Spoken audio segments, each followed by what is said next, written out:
আজকে চলে এসছে, আজকে আরেক মিটিংয়ে এসেছি, সেই মিটিং দিয়ে বললাম যে এই কথা হচ্ছে কিন্তু কাজটা হচ্ছে, আমরা এখনই যাবো। ওই অবস্থাতে চলে এসেছি, আবার ওই মিটিংয়ে গিয়ে যোগদান করবো। কাজে এই পরিস্থিতিতে আসার কারণটা হলো একটা বড় রকমের একটা বিভেদের আওয়াজ শুনছি, যেটা বিমানবন্দরে নেমে যেটা বললাম যে এমন বাংলাদেশ আমরা করতে চাচ্ছি যেটা আমরা এক পরিবার, এটি হলো মূল জিনিস। এখানে পরিবারের মধ্যে কোনো পার্থক্য করা, বিভেদ করা, এটার কোনো প্রশ্ন আসে না। আমরা বাংলাদেশের মানুষ, বাংলাদেশ, এটি আমরা নিশ্চিত করতে চাই। এটা নিয়ে আর কোনো বাদ বিবাদ ইত্যাদি জানি না। আমাদের যে গণতান্ত্রিক যে আকাঙ্ক্ষা, সেখানে আমরা বিবেচিত মুসলমান হিসেবে নয়, হিন্দু হিসেবে নয়, বৌদ্ধ হিসেবে নয়, মানুষ হিসেবে আমাদের অধিকারগুলো নিশ্চিত হোক। সমস্ত সমস্যার গোড়া হলো আমরা যত প্রাতিষ্ঠানিক আয়োজন এগুলো করেছি সবকিছু পচে গেছে, এই কারণে এই গোলমালগুলো হতেছে। কাজে আমরা প্রাতিষ্ঠানিক আয়োজনগুলোকে ঠিক করতে হবে। যে ন্যায় বিচার হলে কে বিচার পাবে না মানে বলেন? আমি কি দেখতেছি এটা কোন ধর্মের কোন জাতের কি, এটা বলা আছে আইনে, বলা আছে আপনার বিচার। এই সম্প্রদায় হলে ওইখানে ওই আদালতে যাবে, ওই সম্প্রদায় হলে ওই আদালতে, আইন একটা। কার সাধ্য আছে সেখানে বিরোধ করে যে এর রকম একটা ওর রকম একটা, এটা হতে পারে না। তো আমরা সেইখান থেকে, এটা এমন রোগ, মূলে যেতে হবে। আপনারা যদি বলেন যে আমাদেরকে এইভাবে সংখ্যালঘু হিসেবে ওইটা, এইটা হলো যে মূল সমস্যা থেকে আমরা দূরে সরে যাচ্ছি।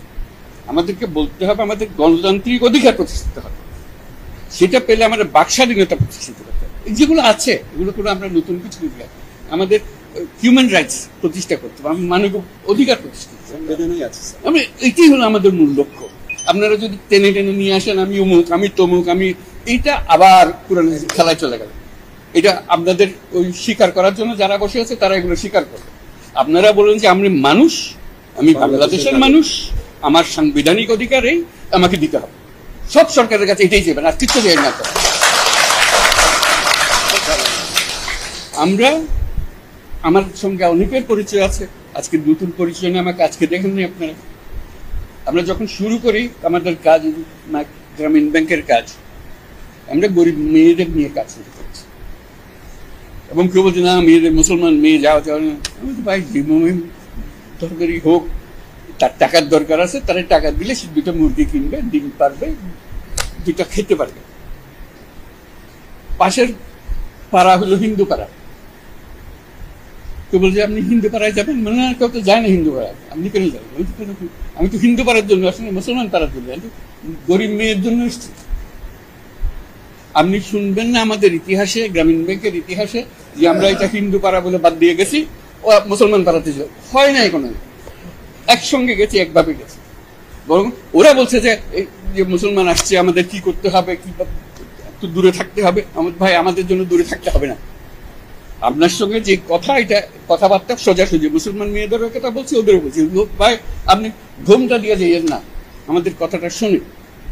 একই কথা, যেটা তার অধিকারকে প্রতিষ্ঠিত করে। আমাদের মূল কাজটার মধ্যে যেতে হবে। আপনাদের নেহাত সুনির্বন্ধ অনুরোধ, আপনারা ওই বিভিন্ন ইয়েতে চলে যান না, ক্ষোভের মধ্যে চলে যান না। এই ক্ষোভ হলে এই ক্ষোভের মধ্যে মারামারি, কারাগারি লেগে যাবে। একত্রে আসুন, এক আইন, যে আমাদের আইনের অধিকার দিতে হবে। আজকে যেটা বললেন যে আমরা আইনের অধিকার পাইনি, আমাদের বিচার, এটি হলো আসল জিনিস। বিচার ব্যবস্থা আমাদের দিকে তাকায় না, পুলিশ আমাদের দিকে তাকায় না, কিছুই আমাদের দিকে তাকায় না। কারণ আমি অধিকারটা প্রতিষ্ঠা করতে পারি নাই, আমাদের নীতিটা আমরা প্রতিষ্ঠা করতে পারি। আমরা যে প্রাতিষ্ঠানিক আয়োজন করেছি, এটা বায়াস একটা। আপনি যত কিছুই বলেন, ওই একটা করতে আরম্ভ করবেন, তারা মজা পেয়ে যাবে। ওই মজার খেলাতে আমাদেরকে নিয়ে যাবেন। আমরা এসেছি যে এক মানুষ, এক অধিকার, এর মধ্যে কোনো পার্থক্য করা যাবে না। আমাদেরকে একটু সাহায্য করেন আপনারা, ধৈর্য ধরেন, করতে পারলাম কি পারলাম না সেটা পরে বিচার করেন। যদি না পারি আমাদেরকে দোষ, এটি হলো বিষয়। ধন্যবাদ।